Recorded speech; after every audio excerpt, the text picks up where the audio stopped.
नमो भगवते वासुदेवाय नमः। तो प्रिय भक्तजनों, आज आप श्रवण करेंगे निर्जला एकादशी व्रत की कथा का। आइए बड़े प्रेम और भाव से इसका श्रवण करते हैं। भीमसेन व्यास जी से कहने लगे कि हे पितामह, भ्राता युधिष्ठिर, माता कुंती, द्रौपदी, अर्जुन, नकुल और सहदेव आदि सब एकादशी का व्रत करने को कहते हैं, परंतु महाराज मैं उनसे कहता हूँ कि भाई मैं भगवान की शक्ति पूजा आदि तो कर सकता हूँ, दान भी दे सकता हूँ, परंतु भोजन के बिना नहीं रह सकता।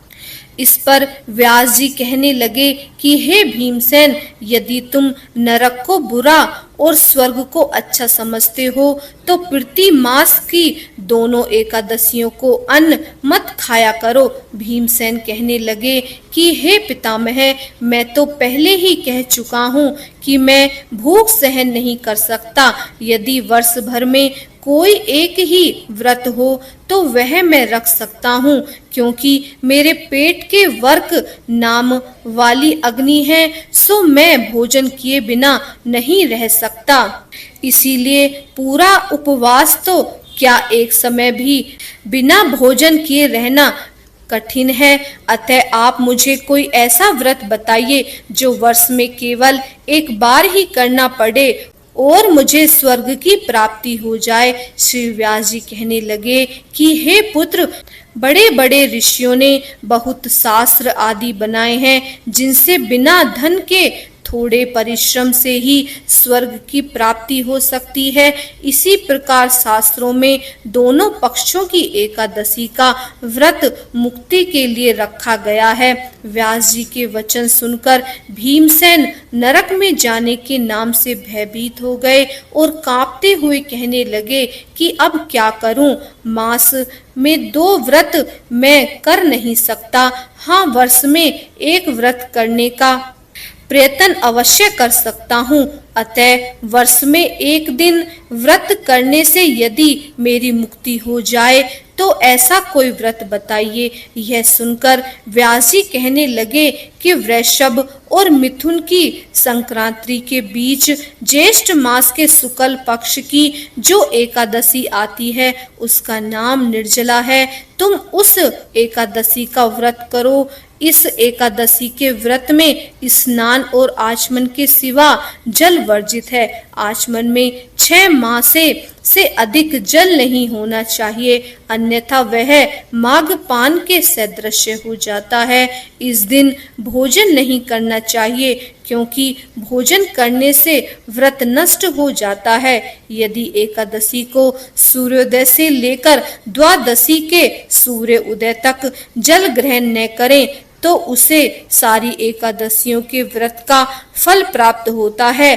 द्वादशी को सूर्य उदय से पहले उठकर स्नान आदि करके ब्राह्मणों को दान आदि देना चाहिए। इसके पश्चात भूखे और सतपात्र ब्राह्मणों को भोजन कराकर फिर आप भोजन कर लेना चाहिए। इसका फल पूरे एक वर्ष की संपूर्ण एकादशियों के बराबर होता है। व्यास जी कहने लगे कि हे भीमसेन, यह मुझको स्वयं भगवान ने बताया है। इस एकादशी का पुण्य समस्त तीर्थों और दानों के अधिक है। केवल एक दिन मनुष्य निर्जल रहने से पापों से मुक्त हो जाता है। जो मनुष्य निर्जला एकादशी का व्रत करते हैं उनकी मृत्यु के समय यमदूत आकर नहीं घेरते, वरन भगवान के पार्षद उसे पुष्पक विमान में बिठाकर स्वर्ग को ले जाते हैं। अतः संसार में सबसे श्रेष्ठ निर्जला एकादशी का व्रत है, इसीलिए यत्न के साथ इस व्रत को करना चाहिए। उस दिन ओम नमो भगवते वासुदेवाय मंत्र का उच्चारण करना चाहिए और गोदान करना चाहिए। इस प्रकार व्यास जी के आज्ञा के अनुसार भीमसेन ने इस व्रत को किया। इसीलिए इस एकादशी को भीमसेनी या पांडव एकादशी भी कहते हैं। निर्जला व्रत करने से पूर्ण भगवान से प्रार्थना करें कि हे भगवान, आज मैं निर्जला व्रत करता हूँ या कर रही हूँ, दूसरे दिन भोजन करूंगी या करूंगा। मैं इस व्रत को श्रद्धा पूर्वक करूंगा, अतः आपकी कृपा से मेरे सब पाप नष्ट हो जाएं। इस दिन जल से भरा हुआ एक घड़ा वस्त्र से ढककर स्वर्ण सहित दान करना चाहिए। जो मनुष्य इस व्रत को करते हैं उनको करोड़ पल सोने के दान का फल मिलता है, और जो इस दिन यज्ञ आदि कराते हैं उनका फल तो वर्णन ही नहीं किया जा सकता। इस एकादशी के व्रत से मनुष्य विष्णु लोक को प्राप्त होता है।